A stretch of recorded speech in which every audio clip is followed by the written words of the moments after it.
Hi everyone, how are you doing today? Looks like Aptera is still doing some fantastic things and they're being transparent about it. So they're letting you know the things that they're accomplishing and what they're finishing up on. But we're going to talk about that and get right into it.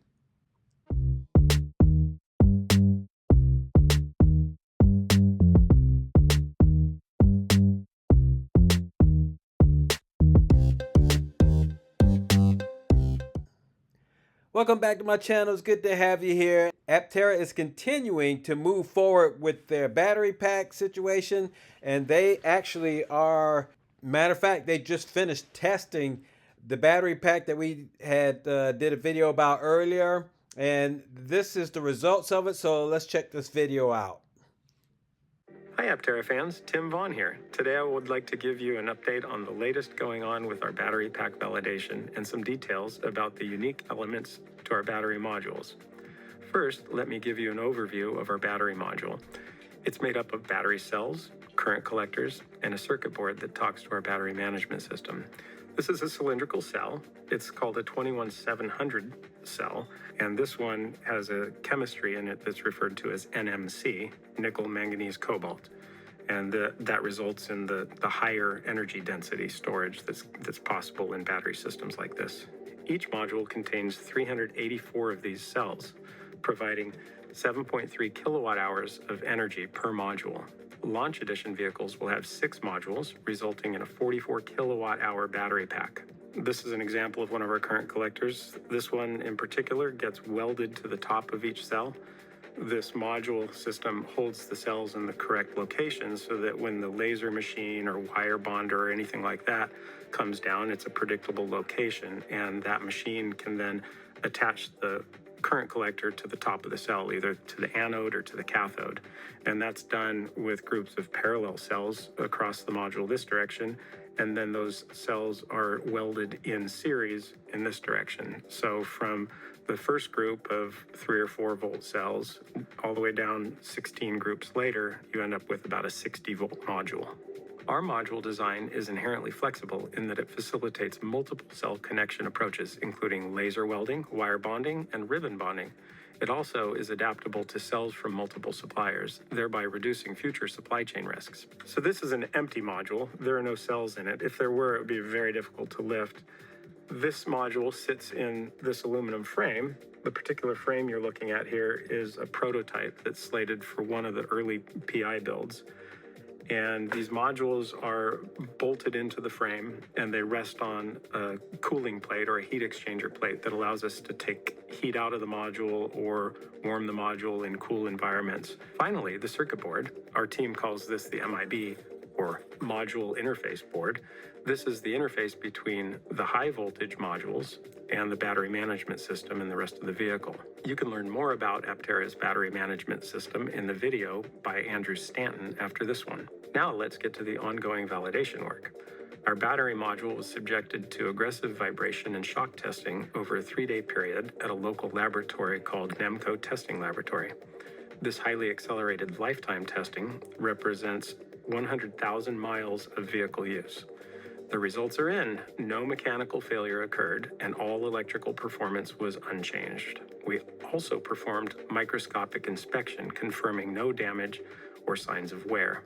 Thorough electrical testing was also performed after the mechanical testing, and this confirmed that the module has experienced no capacity reduction or other electrical failure. Early testing also suggests that we can charge at a rate well above 400 miles per hour. This means we're full speed ahead building modules for our PI vehicles. I'm confident with our battery module design, and along with the rest of the Aptera team, we're excited for the next few months of accelerated progress. Until next time.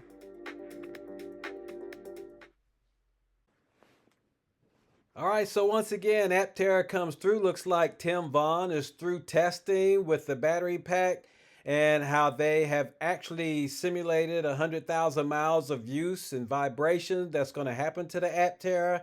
And looks like they also had developed the aluminum framing that the 6 battery packs are going to sit in for the launch edition. or for the PI, I should say. And I know they have several of them that they're going to use, but this is very good that they can go ahead and just start putting those together. And um, one thing that I was thinking about is after all the testing that they did, that well, let me bring this out first. The battery chemistry that they're using in MMC, and I hope Aptera thinks about this. I know this is something that they're probably not going to want to do because it'll add weight to the vehicle, and they don't want to do that. They want to keep the vehicle as light as possible. But I hope they consider using LFP batteries that'll make the vehicle much safer instead of the NMC. But this is just something for them to think about. Anyway, so we see that the modules that they're putting together is all the testing that they did. They've had no problems with it, and they're putting together a 44 kilowatt battery pack. He also brought out that it will do more than 400 miles. So I think that's pretty awesome as well. What do you think about that? Another thing is that I know that they're going to have to put the battery packs together for the PI, but it's going to be really good to see the CTNS machines get over to Carlsbad, California, to watch them go ahead and put the battery packs together because they'll be able to do it much faster. And of course, Aptera is getting ready to ramp up, but right now they have to get the PIs put together. He said they want to do 16 of them, and they need to start testing them. And it's going to be great to see when all that happens. But anyway, once again, you tell me how you feel about what's going on here. We see they're doing a lot of things. And Aptera is being as transparent as usual. They're still showing us everything, every step of the way, just about. And I'm so happy about what they're doing because they are being so transparent. Thank you, Aptera. Thank you, Chris Anthony and Steve Fambro. I really appreciate everything that you guys are doing. But anyway, I'm going to give a shout out to my patrons. Thank you very much, guys. You guys rock. You take care of me. And if you're new here, hit the like, ring the bell, subscribe. Y'all have a good one. We'll catch you in the next fascinating video that Aptera is going to come out with. All right. Bye-bye.